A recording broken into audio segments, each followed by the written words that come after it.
Au Niger, les avocats de la défense ont choisi de faire la politique de la chaise vide. Et ceci après avoir soulevé l'exception d'inconstitutionnalité dans l'affaire présumée de trafic d'enfants conçus au Nigeria puis amenés au Niger via le Bénin. Et ce lundi même, le délibéré des 3 juges de la Cour d'appel de Niamey est rendu 1 an de prison ferme pour l'ancien Premier ministre et certains de ses co-accusés. Au total, 29 personnes ont été condamnées. Les avocats de Hama Amadou dénoncent une condamnation illégale et ont aussi informé qu'ils vont se pourvoir en cassation. Niger, condamnation de Hama Amadou à 1 an de prison ferme, procès équitable ou justice aux ordres. Ce sera notre débat du jour sur Angle de Vue. Angle de Vue, votre émission qui permet le décryptage de l'actualité sur le continent africain. Nos invités du jour, d'abord Lamine Tissé, écrivain, expert en communication politique. Lamine Tissé, bonjour. Bonjour. Face à vous, Maître Alain Oronla, avocat au barreau de Cotonou, c'est au Bénin. Maître Oronla, bonjour. Bonjour Johannes, bonjour Lamine. Bonjour. Heureux de vous retrouver. Merci.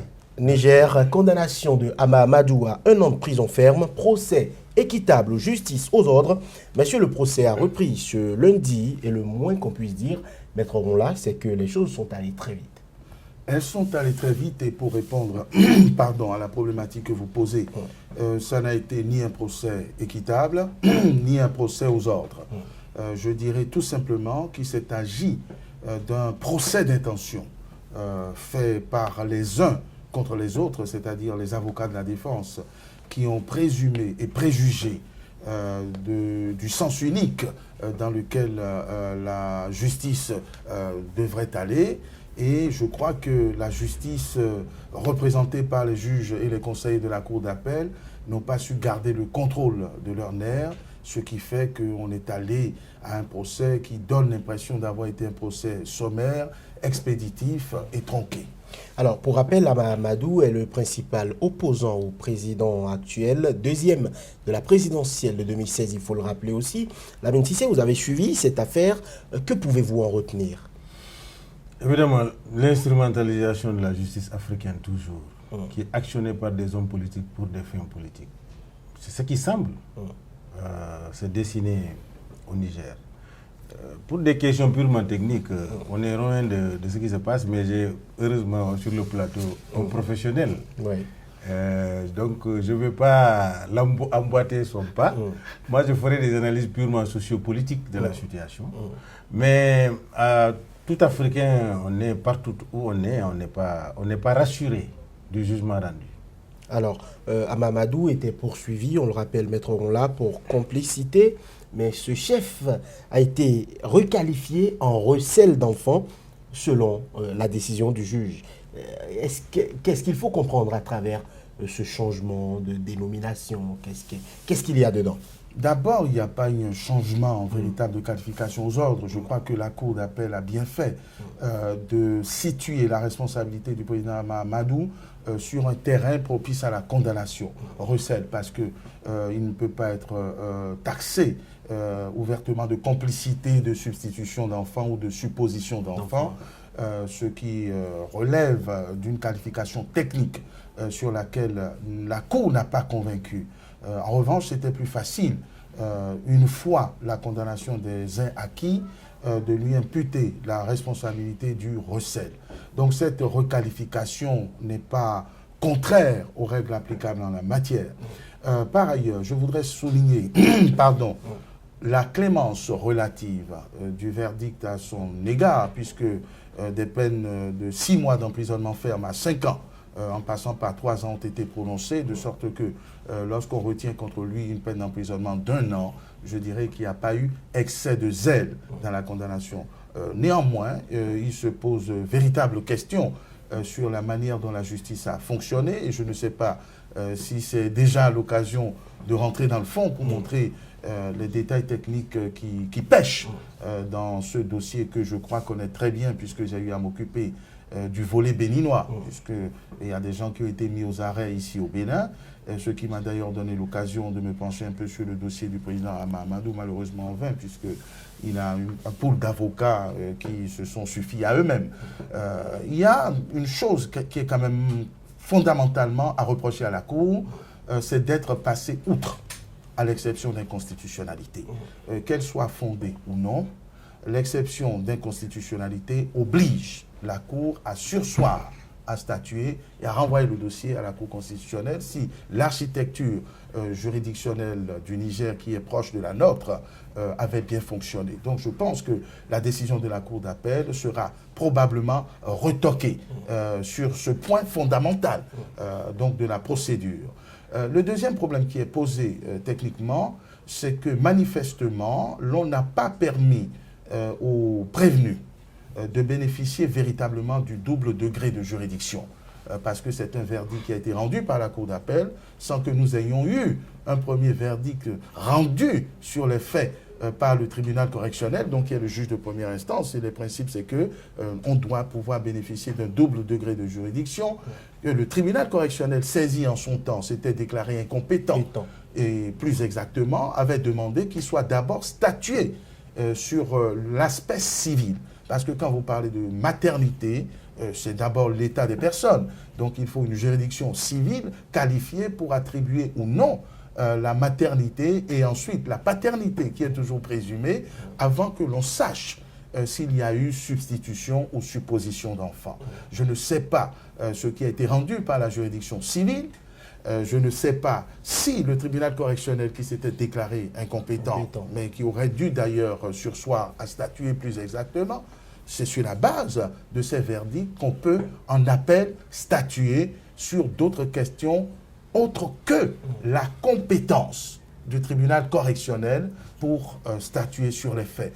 Donc, il y a violation de l'exception d'inconstitutionnalité, il y a violation du principe du double degré de juridiction, qui sont des principes fondamentaux qui me laissent penser que la décision de la Cour d'appel sera probablement retoquée d'une part par la Cour constitutionnelle et plus spécifiquement par la Cour suprême, de sorte que j'ai bon espoir que la justice n'a pas fini de parler.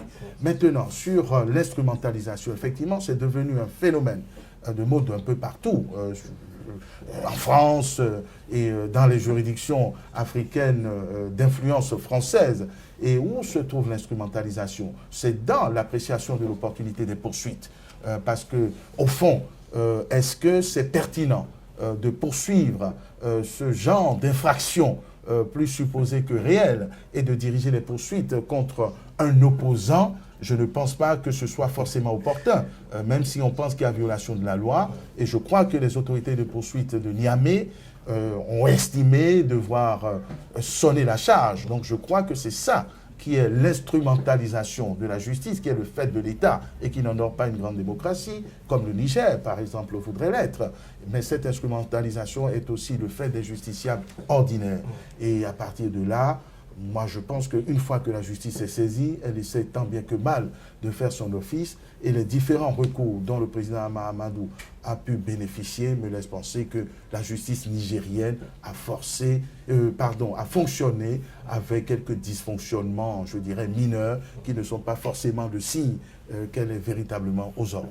Alors, Lamine Cissé, vous avez suivi le débat purement technique.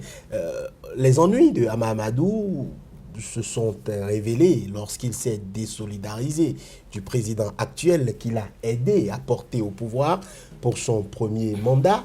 Aujourd'hui, beaucoup estiment que c'est une cabale à l'encontre de l'opposant qui, entre-temps, a voulu voler de ses propres ailes. Comme au Sénégal, je peux aller que dans ce sens-là. Parce que, étant un acteur politique de la société civile d'une manière générale, j'ai l'impression que je suis devant l'avocat de Amadou. Il n'aurait pas mieux avocat que maître, parce que techniquement, j'ai compris beaucoup de choses sur ce plateau-là, dans ce dossier-là. Et c'est très pur et clair, la démonstration. Tu vois, nos gouvernants, ils foulent aux pieds les principes de fonctionnement d'une justice normale dans nos pays. Tout est politisé. J'ai la crainte. La Cour constitutionnelle, la cour où ils doivent aller là, c'est la Cour de cassation, Cour suprême. J'ai la crainte que ce ne soit pas instrumentalisé et politisé. Parce qu'ils ont un objectif à atteindre. C'est empêcher un opposant politique à asseoir ses bases. Maman Amadou, ce n'est pas n'importe qui au Niger. Ils savent sa popularité et sa puissance et son expérience. Depuis la prison d'ailleurs où on l'avait empêché de faire campagne, il avait quand même pu se hisser au second tour de la présidentielle. Moi, ma crainte, c'est le Niger, depuis 1991, est dans la turbulence du processus de démocratisation. Dans la turbulence. Il n'y a pas de stabilité. 4e République, 5e République, etc. On change la constitution au modèle. C'est les seuls hommes qui sont là. Mais le problème qui se pose fondamentalement, le Niger a un problème également socio-culturel. Les confrontations ethniques, les confrontations régionalistes, ça apparaît. Mais c'est l'un des pays en Afrique de l'Ouest les plus instables et les plus fragiles. Parce que la construction de l'État-nation, les autres pays sont en avance, mais le Niger est au commencement. C'est extrêmement dangereux. Quand vous voyez ce qui se passe, c'est extrêmement dangereux. Moi, ma crainte se trouve à ce niveau-là. Il n'y a pas de stabilité socio-politique au Niger depuis plus de 20 ans. Ça pose un problème. Alors, Maître Ronla, à l'ouverture du procès qui n'aura duré qu'une journée, on l'a tous compris, les avocats ont suspendu leur participation, arguant que les procédures de convocation de Mahamadou n'avaient pas été respectées. Est-ce qu'on peut quitter ce type de procès qui cristallise la tension? On le sait. Écoutez, ça a été le choix de la défense. Et je crois que mes confrères qui se sont emparés de la défense du président Mahamadou savent pourquoi ils ont adopté ce choix stratégique qui n'aurait pas été le mien, qui n'est pas le mien, parce que lorsque vous brillez par votre absence, il ne faut pas être surpris que les jeux se fassent sans vous. Et la sentence qui a été rendue, 1 an, alors que la Cour était attendue pour forcer le passage et condamner plus fermement, a donné un verdict plutôt rassurant. Ce qui veut dire que si mes confrères s'étaient maintenus, s'ils n'avaient pas été exaspérés par les règles qui étaient foulées, je crois qu'on aurait peut-être pu obtenir un meilleur résultat en expliquant les choses, en faisant preuve de pédagogie. Les juges sont des hommes. Alors ça a été leur stratégie.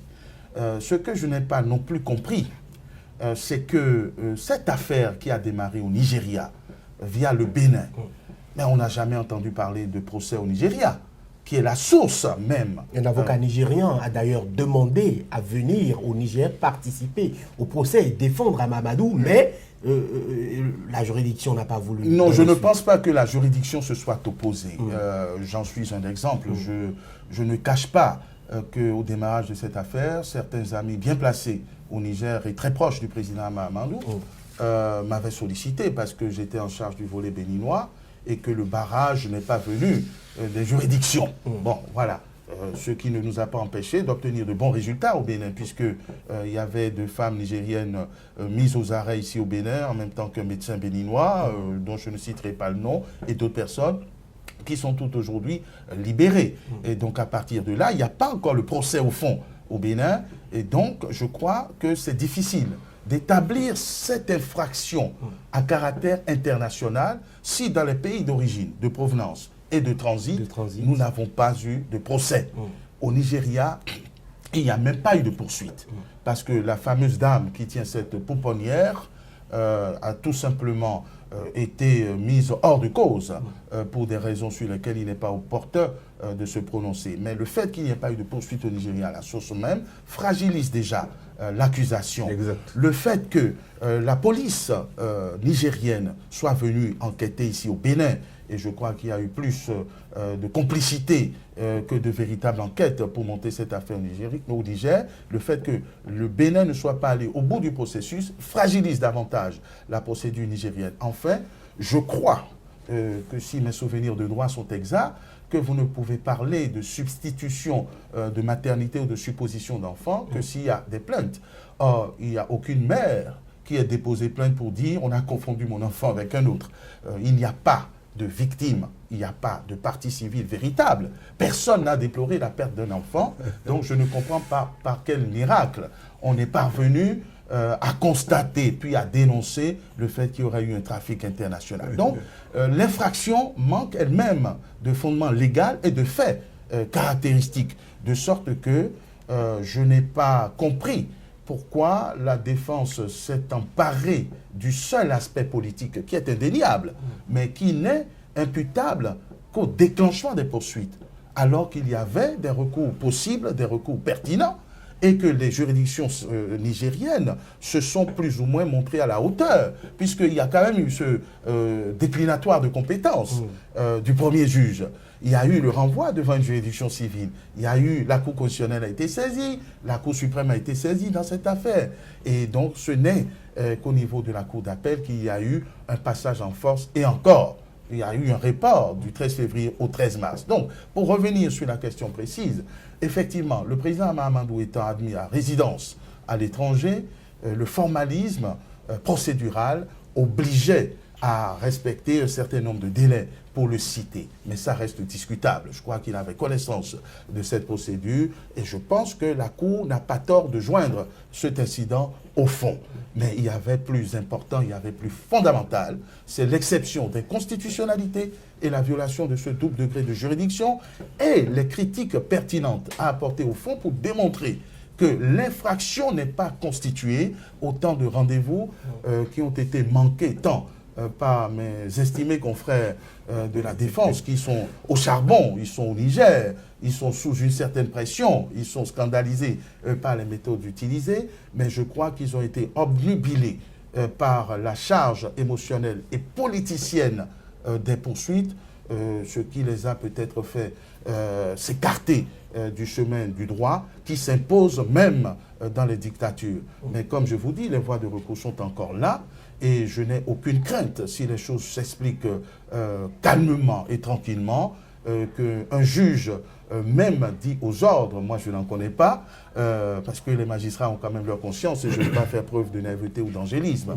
Je crois que si on acceptait d'aller véritablement au fond des choses, en mettant un peu de côté l'aspect politique qui existe, je crois qu'on pourrait obtenir de meilleurs résultats et que la justice pourrait s'honorer et s'enorgueillir de ne pas se laisser instrumentaliser facilement par les velléités non seulement du président Mahamadou Issifou qui veut neutraliser définitivement le seul opposant capable de le secouer, mais je dirais même que c'est à toute la classe politique qui s'est ralliée pour le partage du gâteau que profiterait ce crime et cette mise à l'écart du président Amadou qui compte beaucoup de partisans dans ce pays et dont l'éviction pourrait amener des troubles sérieux dans ce pays et dont on dit que c'est lui qui, malgré les manipulations, aurait gagné l'élection présidentielle passée et que, bon, ma foi, le résultat qu'il a fait en étant incarcéré et en n'ayant pas pu faire campagne est le signe d'une solidité de sa base électorale.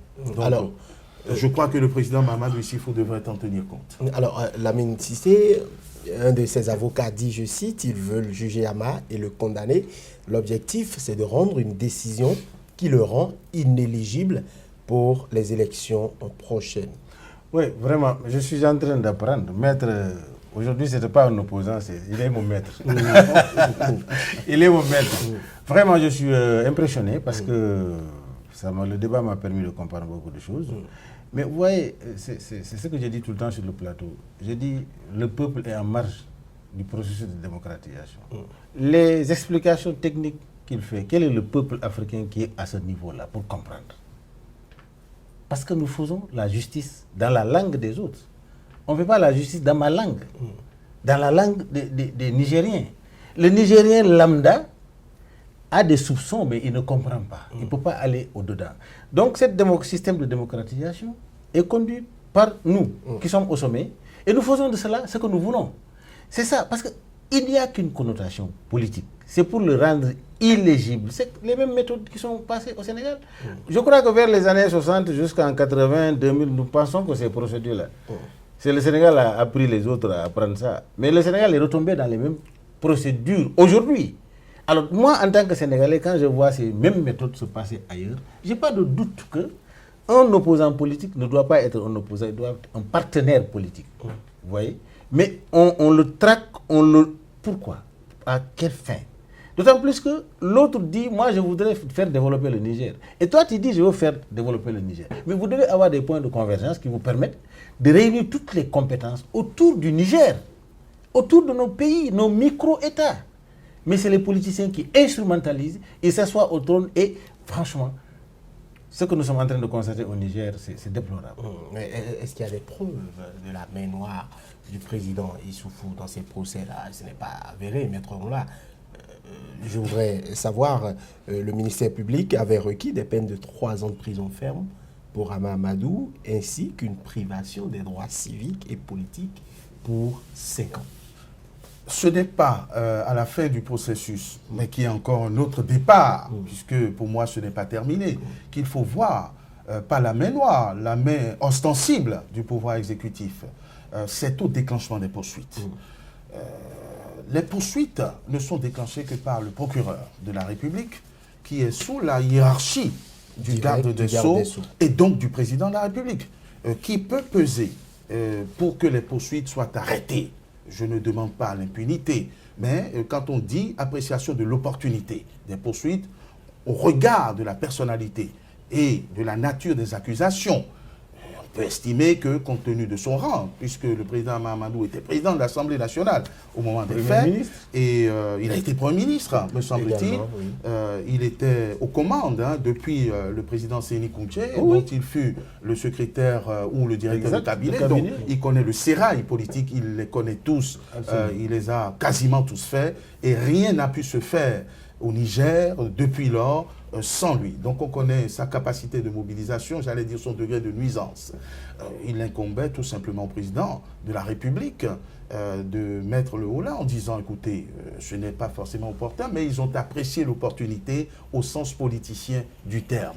Je crois qu'ils se fréquentaient, que le président Issoufou connaît très bien la famille de son partenaire d'alors, qui lui a permis d'être élu triomphalement pour son premier mandat. Je ne vois pas la nécessité d'aller à une infraction qui exige des démonstrations subtiles. Parce que, voyez-vous, on est quand même en Afrique. Et quand je dis en Afrique, je veux dire que les règles d'adoption sont souples. Vous pouvez prendre l'enfant de votre cousin, de votre frère, l'adopter sans forcément faire des procédures. Vous voyez ce que je veux dire? Ce qui fait la filiation, c'est le nom, le traitement et l'affection que vous donnez en public. On ne l'a pas accusé de maltraitance, on l'accuse d'avoir couvert une femme qui aurait volé des bébés. Alors, pouvez-vous accuser quelqu'un de voler un bébé s'il n'y a pas eu déclaration de perte ou vol? Vous voyez, on est allé chercher un peu trop loin. Passez-moi l'expression, on a tenté, bon, le mot n'est pas très bien, une mouche, donc une mouche tout simplement. C'est vous dire donc le degré de la perversion et de l'acharnement, qui ne peut être que l'œuvre d'une ruse politicienne. Mais techniquement, ce dossier ne tient pas la route. Et je ne peux pas jeter l'opprobre aux juges nigériens qui ont fait leur office en fonction de la défense qui leur a été proposée.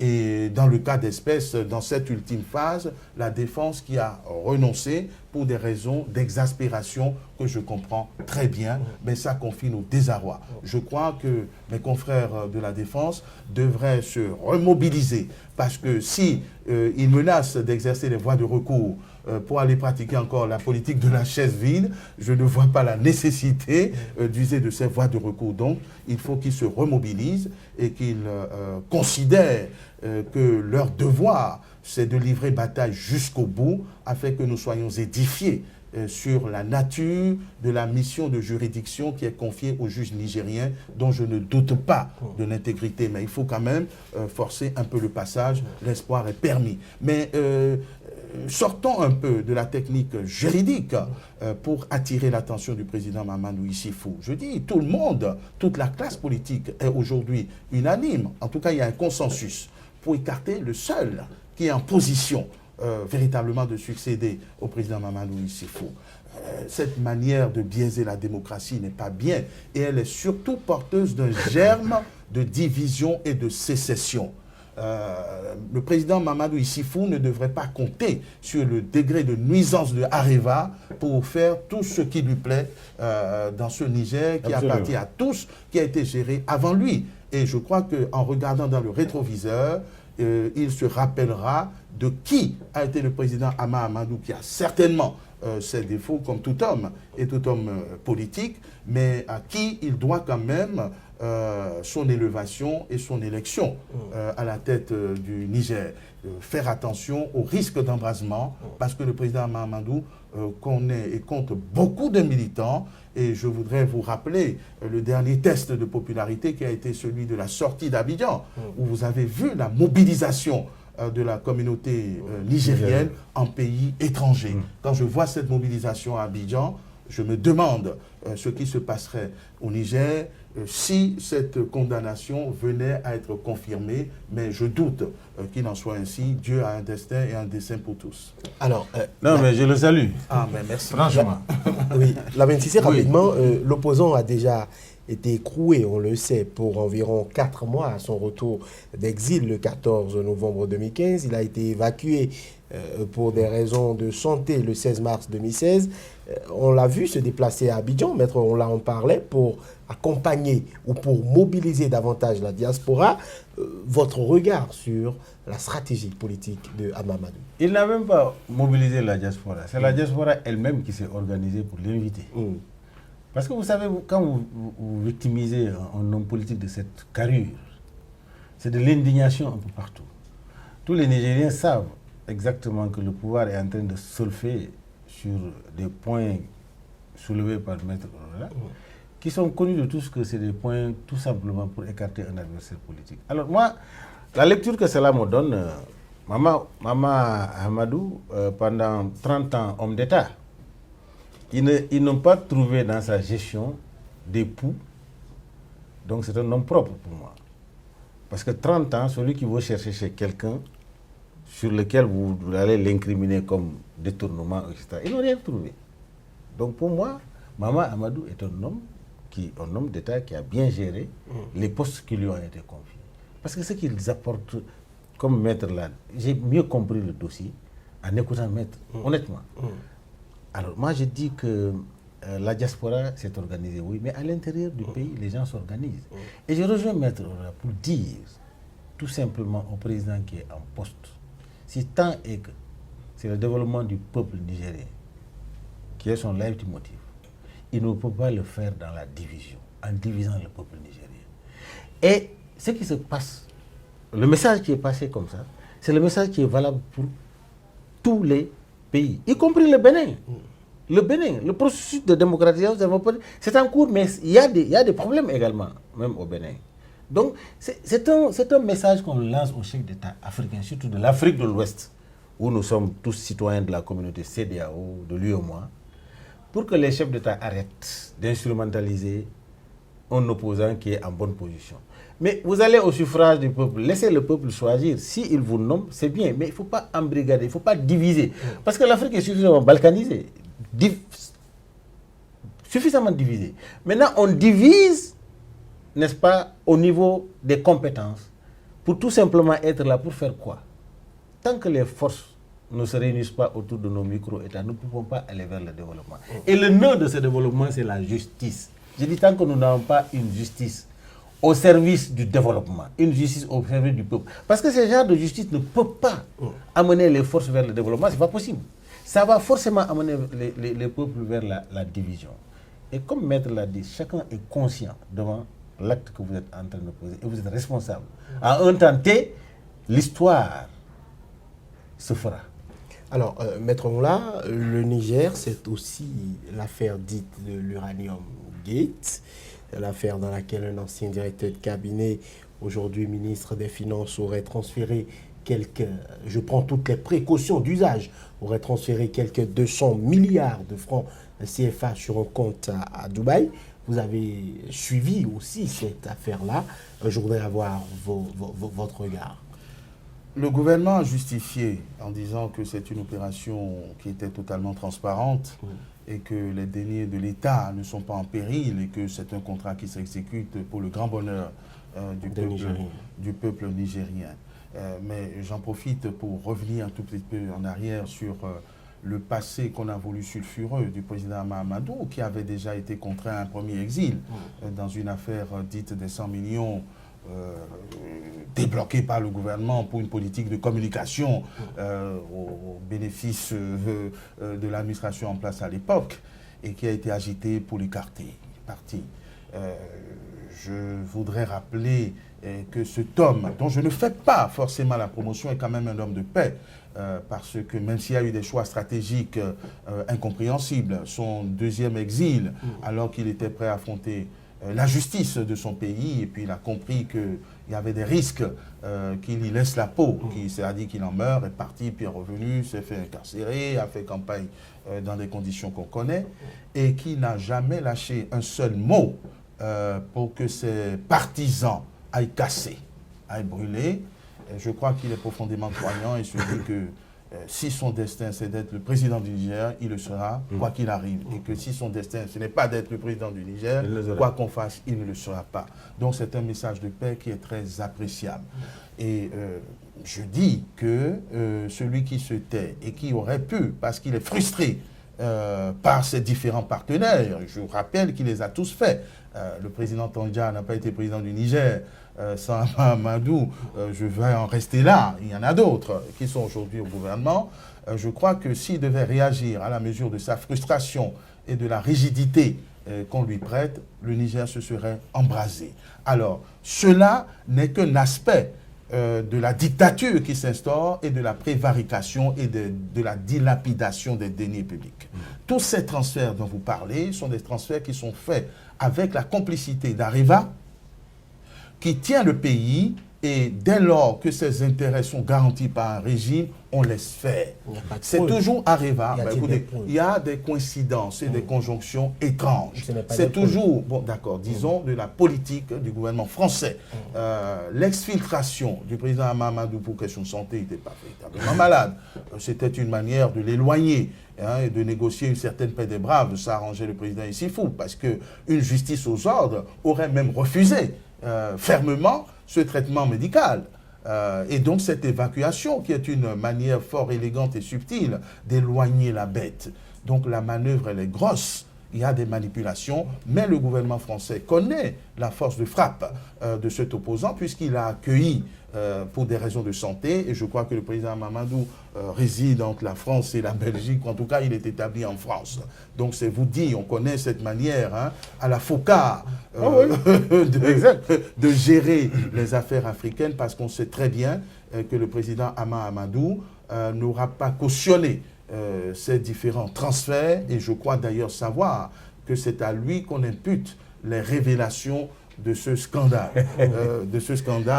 de l'Uranium Gate. Ça fait un point de plus à son passif politique et raison supplémentaire pour tuer la bête, mais je ne pense pas qu'on y parviendrait tellement il est soutenu. Et ça, c'est pas des blagues. J'ai vu et rencontré quelques militants ici au Bénin de la communauté nigérienne, mais écoutez, quand je les vois réagir, je crains véritablement pour ce pays, parce que ces militants n'attendent qu'un mot de leur leader, qu'ils lâchent prise et qu'ils leur laissent le soin de régler les comptes. Mais je crois que la sagesse l'emportera, et il est important que le gouvernement et tous les alliés politiques de la mouvance, naguère alliés du président Amadou, reviennent à la raison et comprennent que le Niger a un destin que le président Séni Kounché a essayé de mettre sur les rails, et que depuis lors, c'est la désolation dans ce pays, pourtant très riche de son uranium. Ah ouais. Alors, et d'autres choses, bien sûr. Oui, bien sûr. Lamine Cissé, le gaz et outre, le pétrole. L'opposition parlementaire a introduit au niveau de l'Assemblée nationale une demande de mise en place d'une commission d'enquête parlementaire afin d'investiguer sur le dossier. Et bien, c'est une proposition qui a été validée par la majorité parlementaire aussi. Ah oui, c'est une procédure. Je souhaiterais qu'il fasse le travail, que ce ne soit pas la poudre aux yeux devant l'opinion nationale et internationale. Maître, vraiment, on devait vous laisser le plateau seul. Parce que franchement, c'est un cas d'école. Et je suis en phase parfaite avec Maître dans ses analyses, dans sa manière de voir les choses. Surtout le dossier qui concerne le Niger. Alors, je crois qu'il y a une certaine opposition en Afrique. Quand le chef de l'opposition est embrigadé, eux, ils se taisent parce qu'ils aimeraient qu'on l'embrigade pour qu'eux, ils prennent la place. Vous pensez que c'est le cas de la coalition qui a porté Amadou à la présidentielle de 2016? Mais beaucoup sont allés à la gouvernance. Beaucoup ont rejoint le patron. Parce qu'il faut qu'on mange ensemble. Ils ont peut-être estimé qu'ils avaient des compétences à apporter au développement du Niger. Vous ne pouvez pas apporter une compétence dans la division. Ce n'est pas possible. Vous savez, on ne peut pas diviser les compétences du pays pour dire que... Amadou seul représente-t-il toute l'opposition ou toute la classe politique qui n'est pas d'accord avec le président? C'est le peuple qui est porteur du développement. Quand le malaise est profond au sein de ce peuple-là, on tue la motivation de mener des actions de développement. Mais le peuple a voté à plus de 90% pour le président actuel. Reste à démontrer. Je ne dis pas non. Les institutions mais d'accord, mais quel est le taux de votants, le pourcentage de votants? Vous savez, quand on dit le peuple a voté, prenez par exemple le cas du Bénin ou du Sénégal. Il y a 4 personnes ou 5 personnes sur le fichier électoral. Et on va aux élections, il y a 3 millions qui ont voté. Le premier a 2 millions de voix, on dit il est président. Donc, c'est le corps électoral. Dans ce corps électoral, il y a 3 millions qui ont voté et lui, il a été élu par 2 millions de voix. Il faut que nos hommes politiques soient mesurés dans... Ils ne sont pas populaires, ils sont impopulaires. La grande majorité, la grande muette n'a pas pris part aux élections. C'est de cela que je parle. Quand moi je parle de peuple là, c'est les 90% ou bien les 70% des populations qui n'ont jamais pris leur carte pour voter et qui sont en marge de cette démocratisation-là. Et que faire pour impliquer Quand on dit cette 90%, ça fait combien de personnes qui ont voté? Et que faire pour impliquer cette masse-là qui ne s'intéresse pas? C'est justement, il faut changer la communication politique. Il faut créer la stabilité entre les hommes politiques. Il faut que ce multipartisme ne soit pas un multipartisme intégral. Qui veut forme un parti. C'est-à-dire que la politique est devenue un fonds de commerce. Qui veut forme un parti politique. Et la politique, il faut qu'on donne à la politique son véritable essence. Ça veut dire la politique, c'est pour que les hommes réfléchissent comment vivre dans un environnement de paix, d'équité. C'est-à-dire qu'il y ait le partage équitable des biens et qu'il y ait une justice qui soit une justice au service du peuple. C'est ça la politique. Maintenant, les gens ont transformé cela pour faire de la politique un fonds de commerce. Il faut s'enrichir à partir de la politique. De facto, ce peuple-là, qui est à 80% analphabète en politique, ne sait pas ce qui se passe. Il est tout simplement spectateur et victime. Donc quand ils disent qu'il a été élu par 90% ou 95% des voix, moi je dis mais qui? Quel est le corps électoral? Qui l'ont élu? Alors cette démocratie, s'il y a 5 millions qui vont au vote, toi tu as 51%, tu es le président de tout le monde. Mais toi tu dois être humble sur ton fauteuil de savoir que moi, ce pouvoir-là qu'on m'a donné, cette puissance publique qu'on m'a confiée, cette ressource, c'est-à-dire le sort du pays qu'on a mis sur ma main, je dois le gérer avec humilité et respect. Et ne pas utiliser cette puissance-là pour brimer les gens.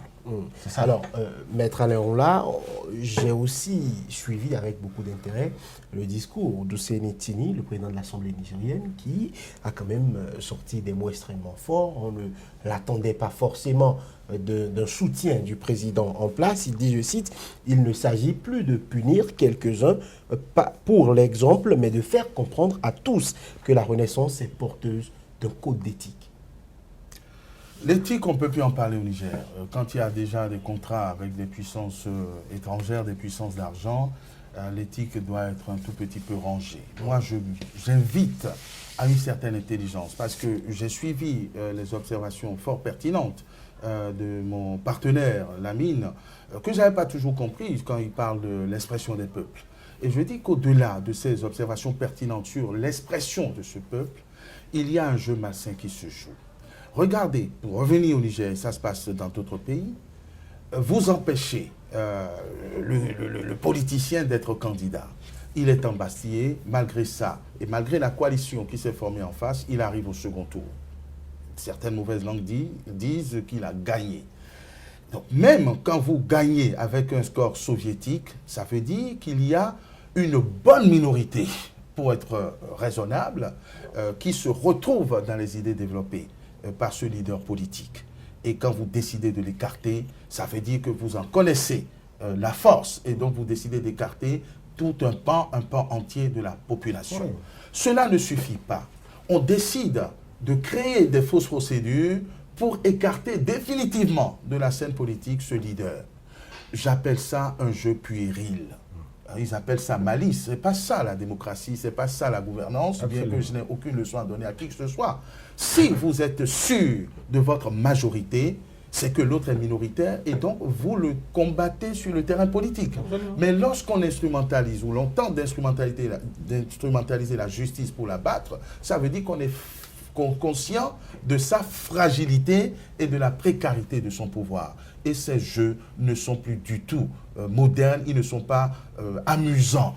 Les autres en rient. Areva, et je peux m'en prendre à d'autres firmes, jouent de ces enfatillages qui ne sont pas permis ailleurs. Et je crois que nos dirigeants méritent mieux parce que nous méritons mieux et qu'on peut nous gérer dans la transparence et dans la clairvoyance. C'est ce qui manque de plus en plus. Mais tout a une fin et je crois que ces régimes finiront par être balayés. Le président Mamadou Issifou n'est pas le premier président du Niger. Il y en a eu bien d'autres qui sont d'une manière ou d'une autre partis. Donc quand on sait qu'il y a une fin à toute chose, je crois qu'on doit être mesuré et humble dans sa démarche, même si on a le pouvoir d'un temps. Alors, Lamine Cissé, rapidement, il faut ajouter à tout ceci des manifestations, à l'appel de l'opposition notamment. Certains ont tenu des slogans comme « la vie est trop dure » ou « dégager, ça suffit ». On a aussi réclamé la libération de prisonniers politiques.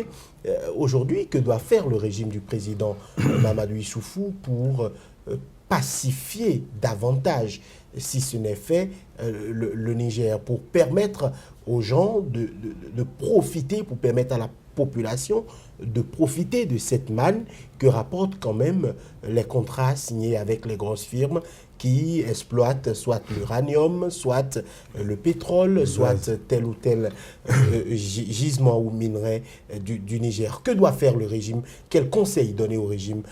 Écoutez, sans parti pris aucun. D'arrêter la dictature au nom de la démocratie. Excusez-moi.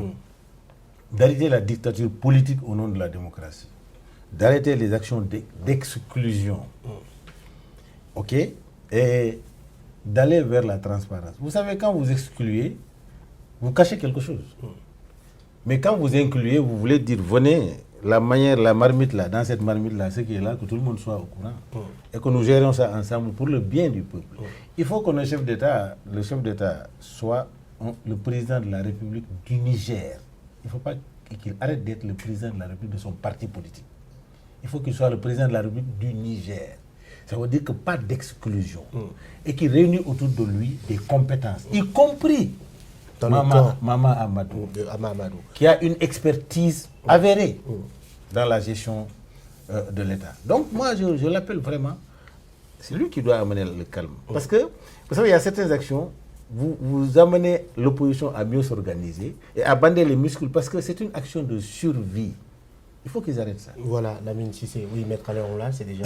Je prie le président Mamadou Issifou de gérer le Niger en bonus pater familias, c'est-à-dire en bon père de famille, de penser à nous autres, à nos populations, de ramener la tranquillité et d'avoir la grandeur de l'humilité, d'appeler son frère et de pacifier les relations afin que le Niger, comme l'Afrique, soit mieux géré. Je crois qu'il y a une bagarre aujourd'hui au niveau de la présidence de l'UEMOA, où il y a un balai diplomatique. Quand on veut présider à des organisations sous-régionales, etc., il faut faire la preuve que l'on est un bon père de famille. Et je crois qu'il est encore temps. Voilà, merci. Maître Alain Roula, avocat au bar de Cotonou au Bénin. Face à lui, Lamine Cissé, écrivain, expert en communication politique. On a parlé du Niger, de la condamnation de Mamadou à 1 an de prison ferme.